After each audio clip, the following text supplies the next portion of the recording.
Alors vous aurez peut-être envie d'aller vérifier par vous-même sur Cochrane.org ce que l'on dit de telle ou telle maladie et de ses traitements possibles. Une étude, à cet égard, publiée en 2016 par Fleming et ses collaborateurs, a tenté d'évaluer justement la qualité des preuves rapportées dans les études systématiques de la littérature, dans la base de données Cochrane. Ils ont évalué environ 1000 revues systématiques publiées entre 2013 et 2014.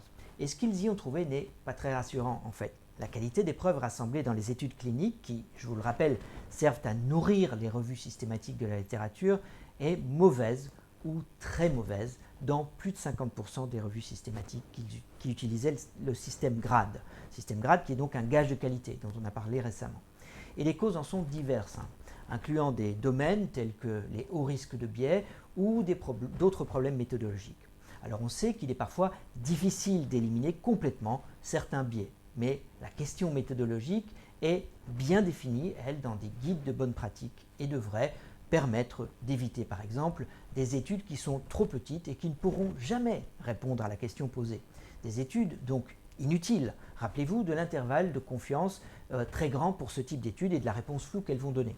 Ou encore des schémas de randomisation des participants qui sont inadéquats ou même absents et qui ne permettent pas un partage au hasard entre les deux groupes. Ce qui inclut aussi des problèmes de perversion dans l'allocation des participants dans un groupe ou dans l'autre. Alors, tout cela n'est en effet pas très rassurant.